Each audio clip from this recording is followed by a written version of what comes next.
So I am a voice actress, writer, filmmaker, and now podcaster. I didn't say my name. My name's Maddy Goshorn. I didn't say that before. Hello and welcome to Obehi Podcast. I'm your host, Obehi A14, and I strongly believe that everyone has a story to share. Now let's get started into this episode.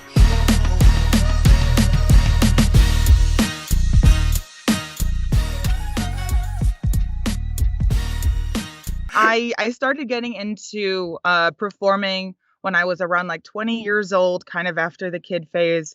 I did like some theater, and then I started to like dabble in voice acting, and that's just where I fell in love. So I've been doing a ton of voice acting since then, video games, shows, audiobooks.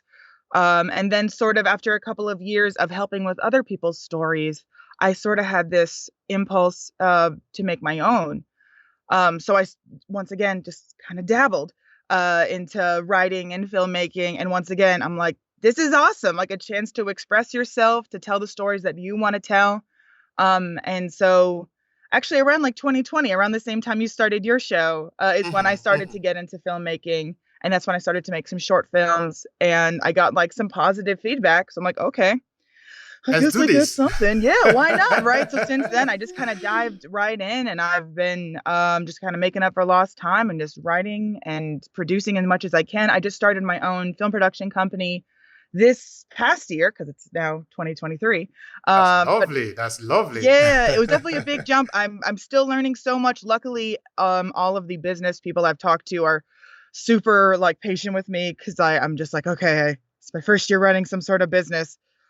Taxes. And then luckily I've got a very nice tax accountant who's been helping me out and just figuring it all out. But yeah, so that's sort of where I'm at. I just finished a short film like a couple of months ago, that's hopefully gonna start circulating in film festivals, and I'm trying to pitch it to potentially become a show. And then I'm starting a podcast with iHeartMedia. I'm currently working on that, and it's going to come out sometime this next year. Right now we're kind of, on the debate with legal of when it's going to come out. So yeah, that's pretty much me. I'm in Los Angeles County. I'm working hard. That's good. That's good. That's good.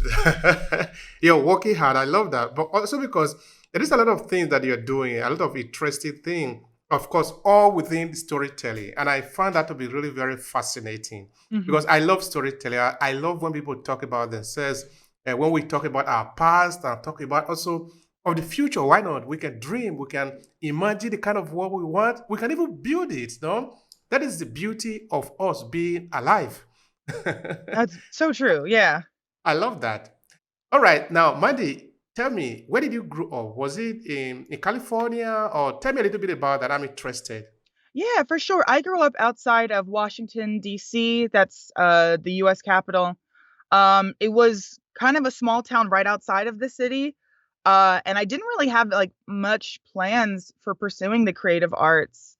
I honestly, I was when I was like a teenager, I was planning on getting into like biopsychology. Um, just because that was just so many other my friends were also pursuing the STEMs. And so I figured like, okay, yeah, I'll do this too. People are interesting at the very least. And yeah, honestly, there's not too much to say about like my small area in Washington, D.C. I feel like I kind of grew up like a regular person in America anyways. Had two brothers, had a family. I definitely wanted to express myself as a kid, but I think just with the community that I was in, it just wasn't very big. The creative community wasn't very big. So I think I just kind of pushed it down like, no, that's not really a thing, pursuing your art and your creative talents. Like, that's not really a thing here. So I'll just do the STEMs. I'll just do the biology and psychology and, help people, which is not a bad pursuit at all. But I think when I was around 19 or 20 and someone finally asked me like, what do you want to do with that? It's like, I don't know. I just, people are interesting. I'll just learn about people, which I don't regret my time, learning about like biology and psychology.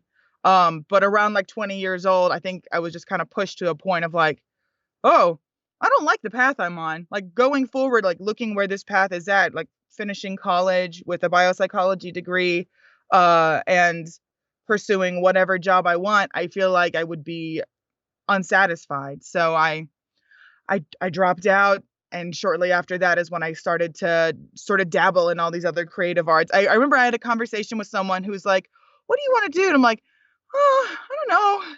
Like, do you want to do this?" Like, "No, I don't want to do that." Like, "Do you want to try this?" Like, "Mm-mm, not that either." It's like, what? And I think finally someone said like art, and I'm like, "That sounds fun." Yes, and it's interesting because now you're going to be able to create. Now you can dream, you can put a lot of things together. So art is Yeah. good. Oh, for sure. Yeah. Once I figured out that like, oh, that's a thing. People actually do Mhm. pursue their arts, and it's tough. It's a tough world, right? There's a lot of rejection, there's a lot of criticism, but I think if you hold true to your passion and you just keep moving forward, like you just run right Absolutely. past it. Yeah, Absolutely. It's part of the game. Rejection is part of the game. There are exactly. people who never get rejected. Those are the people who never try, because if you never try, nobody's going to reject you. So you are fine. Yeah, Know that you are fine, you're going to remain in your mediocrity because you are in your hole, you are in your little hole. That's where you are. yeah. It's just a little hole. Yeah, but I think rejection helps you like toughen up. It helps with Mhm. humility, and then it helps like your flexibility, right? Of like, Yeah. okay, that didn't work. Yeah. How am I gonna adjust? That's true. That's lovely. I was remembering a quote by Nelson Mandela, the former president of South Africa, one time. He said, "I never lose. I either win or I learn," which means Mm. that whatever happened to you, you never got to count it as a loss because you are still here. You are still standing, so it's not over. I love that. Yeah, absolutely. And learning is so freaking important, right? I feel like you Mhm. have to learn until your time is done. Otherwise, yeah, what Absolutely. is what is life? Yeah. Absolutely, absolutely. All right, before we get into storytelling insight, just now we're going to be talking about character and character development. I want to know, what do you like most? What do you like more? What is tinkling you the more about art, about the creative world? Tell me about that. What is pushing you? Yeah. For the longest time, and it still partially is stepping into another person's shoes, sort of theoretically, is sort of trying to sympathize with another person and seeing how they would react to something and they would feel to something and how, they would feel about something. That's definitely what drew me into acting originally, was trying to be another person. Um, and I think as I got into writing, that was definitely a huge push of it's still a very big push of when I am writing, I try my best to think about my character and who this person is and what their flaws are, whether they're conscious of it or not. And then where they go from there. So for me, it really is like sympathy. That's a huge thing with my stories is sympathy, is empathy of trying to understand other people. Mhm.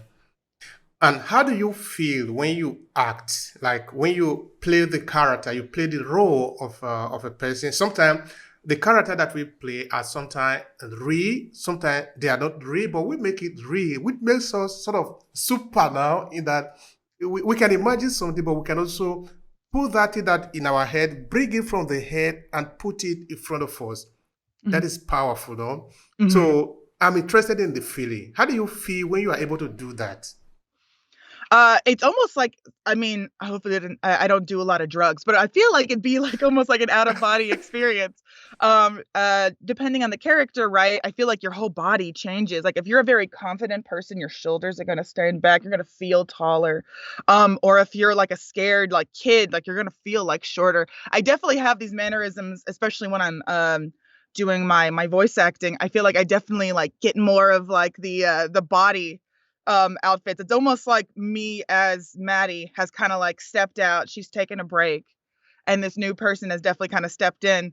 There's definitely been times where I've been voice acting, and then someone like just gets my attention, like, "Oh hey, we're back," and it takes me like a full second of like I'm in between worlds. I have to I have to get grounded.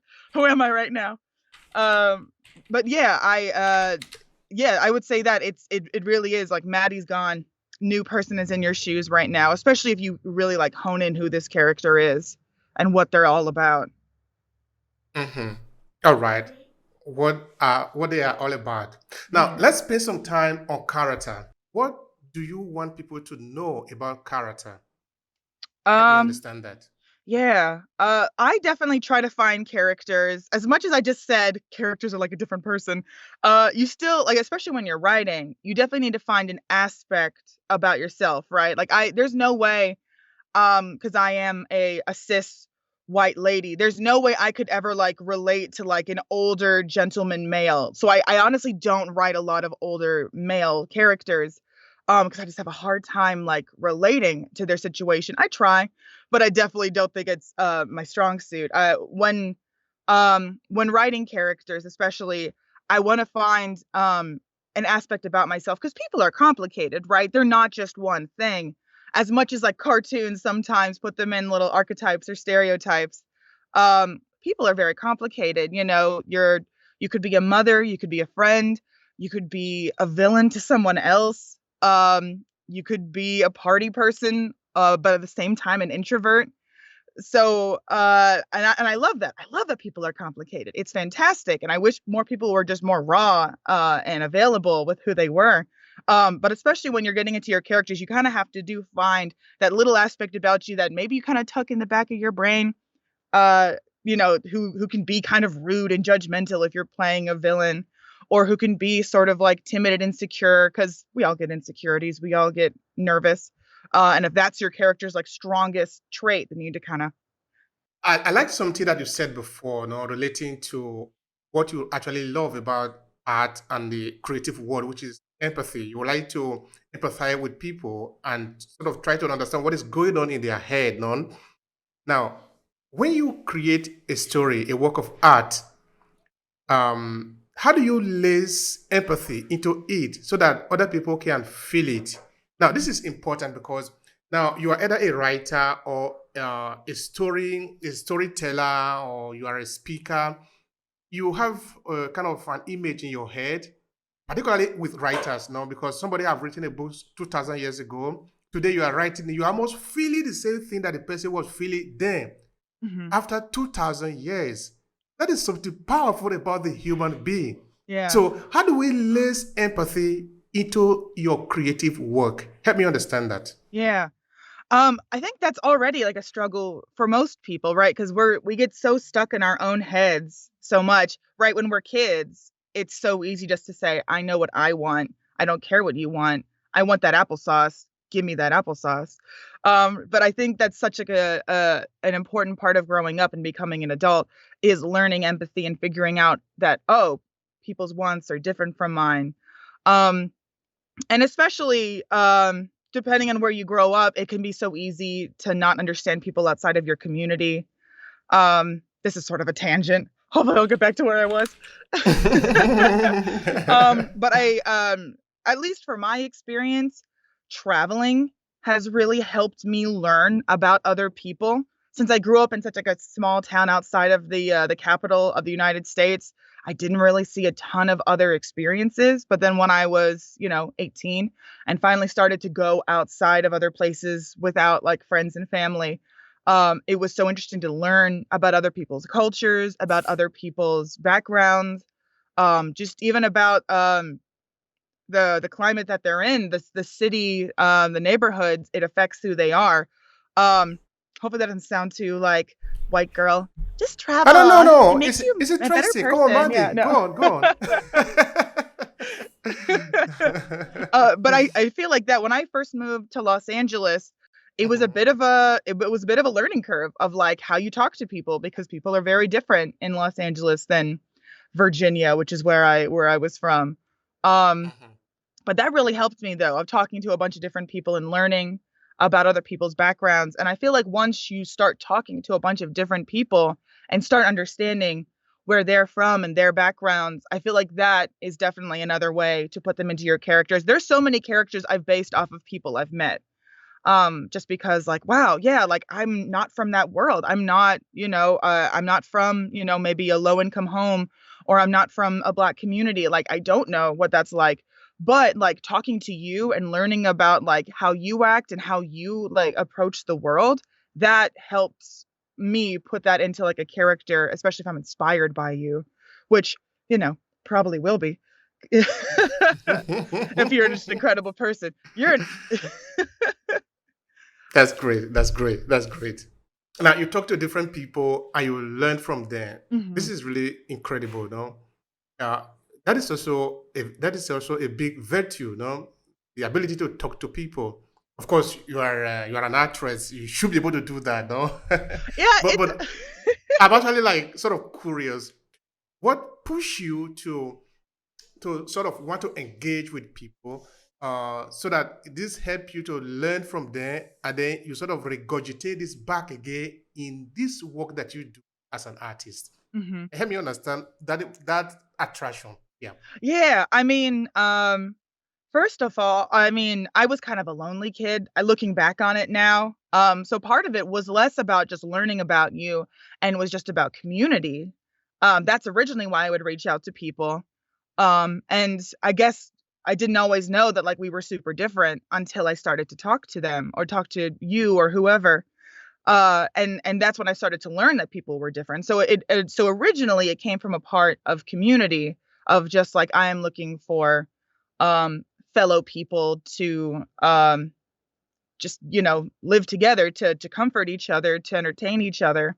And then over time, I think when you get to know these people, you just learn that they're so different. It's funny, I'm trying to think of the moment in which like that crossed the path into art. Because I wasn't like super into like writing when I was younger, when I was first sort of traveling. Um, but I'm sure after meeting someone, I'd probably write something down like, oh, they said this, like that was very cool. Um, yeah, I'm trying to think of like the moment in which it passed over.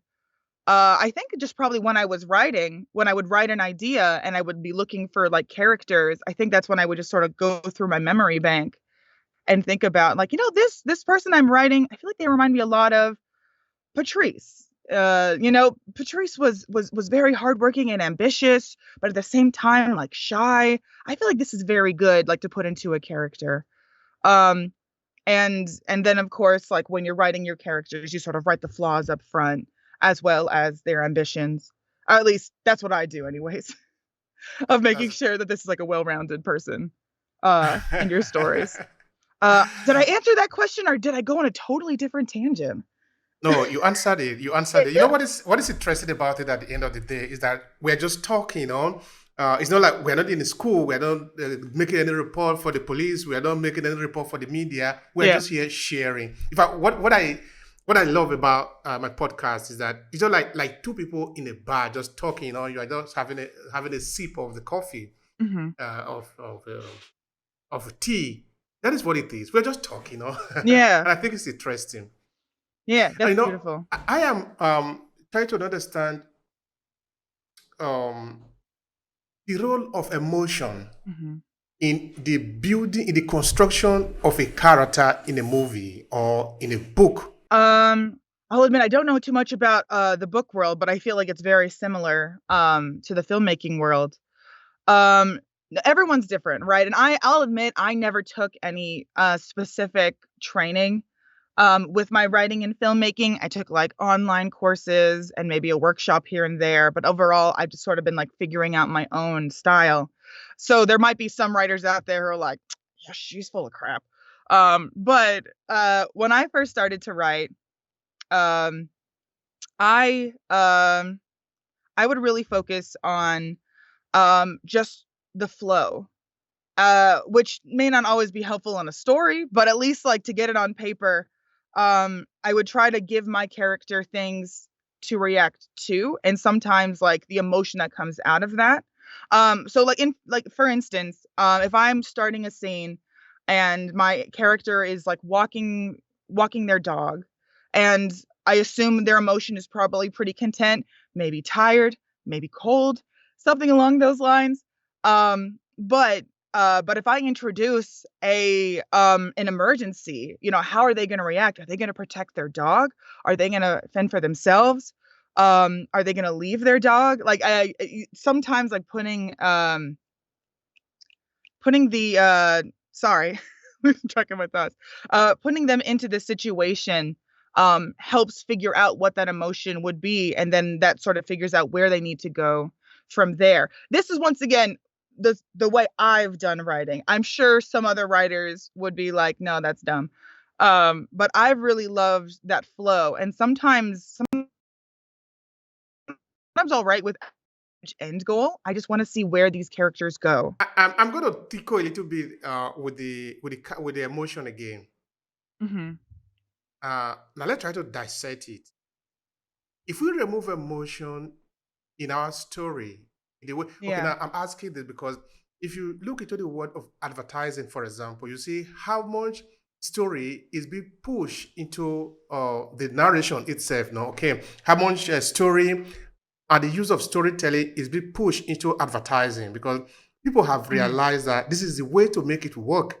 Yeah. Otherwise, we are tired of the statistics. 50 people, 20 people, 10 people, or five of. We are tired of that. Give me some feeling, give me some story. Yeah. If we put enough story there that can grab, that can hook the attention of the people, they will listen. I think there was one quote somewhere that said, "There is no person you couldn't learn to love if you could hear their story." So Hmm. story is very powerful. But now I come again. If we were to take emotion away from story, will it Yeah. still work? I'm trying to further attack the argument of the importance of emotion in our story. Let me Yeah. do something there.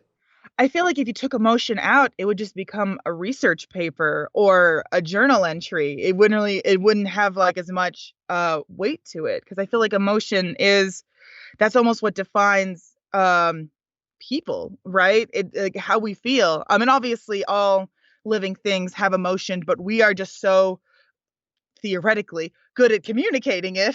We should be good at we should be better at communicating our emotion. Um yeah, I think if you took away emotion from a story, it would just be bullet points of like this person went to the grocery store, they met an old friend, they did their taxes, they had an argument with their spouse. You know, I feel like taking away dialogue, I think, is often what brings forth emotion, the conversations that we have. Um, uh, yeah, it's so important to a story. Otherwise, yeah, I would argue it's not a story anymore. Thank you for that. Yeah, If we take the emotion away, it's no longer a story because yeah, we cannot connect. yeah. Exactly. Then it's just a. Have you read like legal documents? Like I feel like it would be like that. It's just like it's hard to read.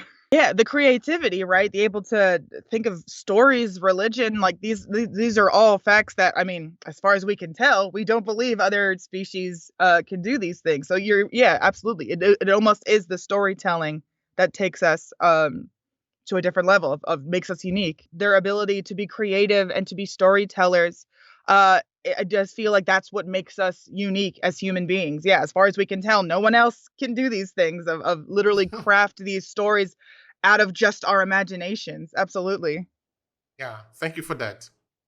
All right, now I'm looking at a character in your hands, now that you have imagined. You're going to craft it. You're going to define it. You're going to then bring it out. Hmm.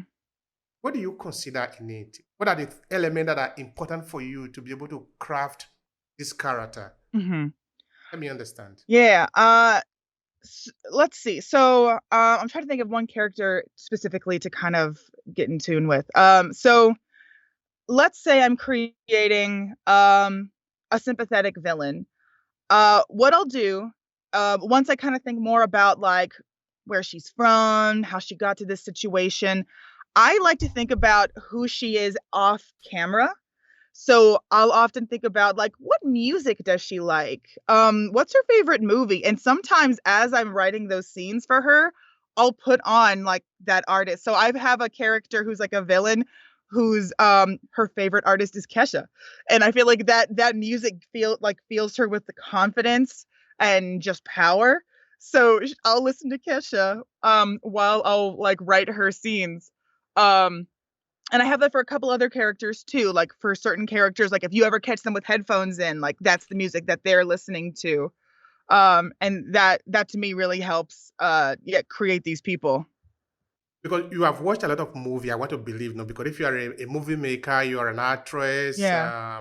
it's definitely you have watched a lot of movie, right? I'd like to think so, yes. Okay. There's so many. Which is your favorite movie, and which character in the movie are you mostly drawn to? Okay. I'm a little embarrassed to say this one because I love it and I know it gets crap all the time, but for the longest time my favorite movie is Moulin Rouge. I'm not sure if you've heard of that one. It's a musical karaoke musical movie that takes place in the early 1900s about this young writer who goes to Paris and falls in love with a showgirl. Um uh Maybe that's why I relate so much to the main character, because he goes into this brand new world with these high ideals, and then he just starts to see the gritty realism of the world, and he starts experiencing for the first time like distrust and jealousy and heartbreak, and then what it means to like fight for your ideals. So maybe that's why you know, thank you, Obehi. I never really realized how much I relate to that main character until like right now. I just always thought like, oh, this movie's beautiful. Uh, You see, it's coming back again. It's coming back again. In that, well, the writer of the story is able to list some elements there that the person who is going to consume this story, even 5,000 years from now, is mhm. going to connect. Yeah, It's powerful. it's so true. Yeah, I'll still sometimes tear up if I watch that movie. It's good, at least for me. All right. Now I'm going to push you a little bit. hmm Have you ever watched a film and you cry? Yes. Let me Yeah. let me something. Oh man, I'm trying to think of what makes me cry. I think sometimes I'm trying to think back of every time that I have like sincerely sobbed for a movie or even TV show. I think it's generally the loss of what could have been. I think that's generally what makes me very sad. Is just like, especially when you have such high hopes for something and then it literally falls apart in your hands. I feel like that to me it really gets me personally, whether it's just connection, whether it's opportunity, whether it's, something taken away from you, if you've been just completely removed from the situation, whether it be from family obligation or political climactic situations. I feel like that generally does like get me to tear up pretty bad. Yeah. Kit kitten commercials, like they're fine. They're kittens. They're I love them, but they'll be okay. But yeah, for some, I guess now, thank you honestly for pushing me to find words to like why I cry in TV shows and movies. It's kind of fun, All right, I remember that should be like 2016. hmm I was presenting one of my book at the University of Verona. That is where I live. I live in the city of Verona. hmm So I've written a small book there called "Amended the Stream Water." So I was explaining the story to the students there at the university. So at one point, a student was asking me, but um, what is going to happen now? Like, okay, we debated, we had a debate to the to the character I made it in the story, no? Then at the point I say, okay, listen, this is actually a story that I invented. It never really happened like that. Because the way the young girl was emotionally attached to the character, as if we could actually bring the character out of the book. But at the point I just had to tell them, but listen, it's a fiction. When I told her that, it's as if I demystify it, then she sort of have less regard in a sense, no? hmm Now, what I'm sort of trying to understand there is that, just like I was saying before, no, we both know that when we go to the movie, that what we are watching is fake. Yeah. It's called make believe. That is what the cinema basically do, no? Because Yeah. we It's so true. Yeah. but now, watching that make believe, Mandy, you cried. How Yeah. could we do that? How do we do that? It's incredible, right? Like if anyone like just step back, I'm sure, I have a cat and I'm sure she just watches me cry after for a show. She's probably like so confused, like, are you hurt? Like, do I need to comfort you? Like, what's wrong? But yeah, isn't that insane that it's all in our heads? that we can just create these incredible fantasies that we can just relate so much to these people who aren't real. I think that's incredible and it's beautiful. Once again, I feel like that really helps us with empathy, with sympathy of like understanding these other people and getting behind them and like wanting to just give them a hug, just crawl into that TV screen and just give them a big old hug. I love that. I think it's incredible. I feel like it almost highlights us as humans, right? If we can find the right media uh, uh to let us feel, to let us sympathize, to let us empathize. That's so freaking important. I love it. I love it so much. Highlights of life. Yeah. That's beautiful. I love that. I love that. Uh, there is a quote that is a guy I quote often. Is James Allen, the late English writer, who said one time that in one of his book, I think, "As a Man Thinker," that is the title of the book, that the artists are the creators of the other world. That world that you don't see, that never existed, we create it in our head. And we people want to visit that world. But just like, for example, in my book, it is created. It never really happened, but the person was already connected until I demystify it by telling her, no, I created the story actually. So I think we are really very powerful in this sense Mhm. that we are able to use our imagination. I mean, Einstein said imagination is more important than knowledge. I think so. Uh-huh. All right. Now I'm going to come back to this again, Madin. Um, how do you describe a good character in a Mm, movie or in a book? In fact, yeah. what for you is a good character? Tell me about it. I would say relatability, but not necessarily in the fact that they're like that you could see them walking on the street. It's just that they do things, they say things that you yourself like almost wish you could say, or things that you have said or do. Sorry, my little cat is coming up here. Come on, baby. Ah, yeah, it's welcome. Did you hear her meowing? Poor baby. She's like, what's going on? Yeah. Hello. I'm gonna see if she'll just sit down. Hi, little girl. Anyway, sorry. I don't know if you could hear It's her meowing. okay. Hopefully she'll It's just part sit of it. down. It's part of it. It's part of life, right? Life's a little messy. Um, what were we saying? Characters. Yes. I would say if a character, if you understand what they're doing and how they're doing it or why they're doing it, why is the very most important question of why they're doing it. I think that to me is a good character. Okay, but do you understand why they're being rude? Like that they've had, that they're ambitious, that they're unapologetic. I feel like that makes a good character.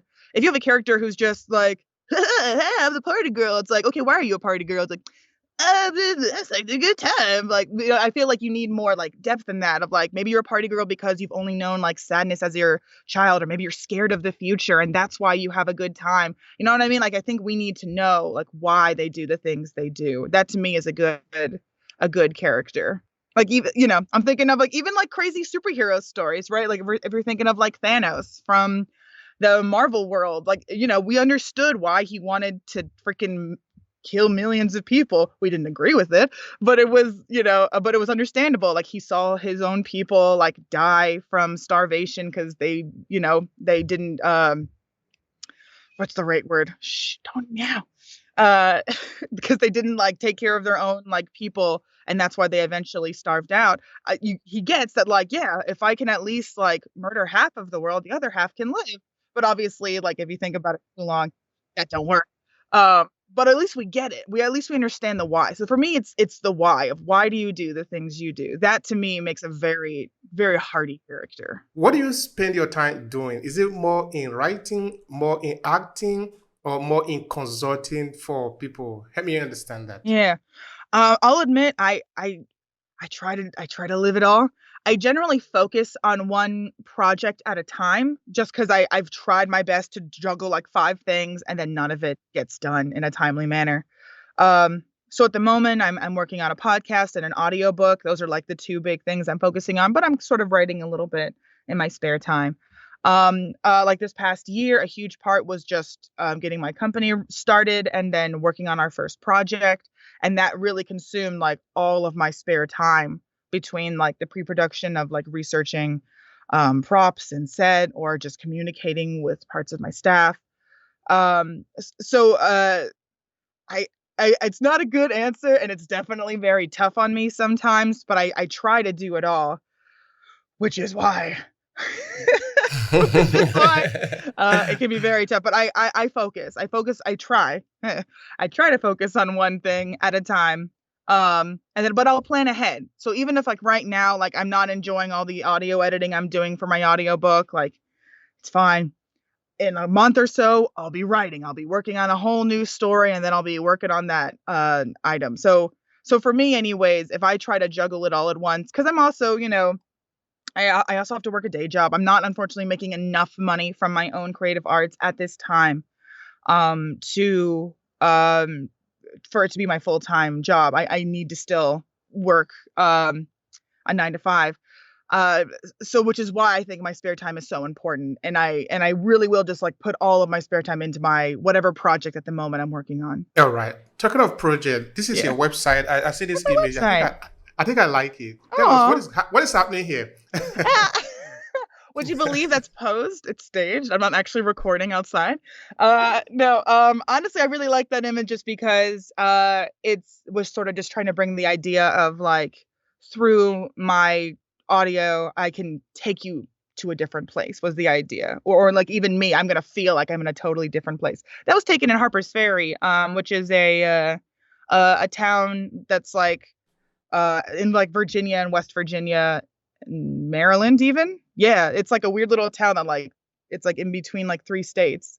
It's very beautiful. It's historic. I believe there were parts of the Civil War that took place there. So it's very old and I love it. Um, that was just sort of a side note. I just like Harper's Ferry. It's a very pretty town.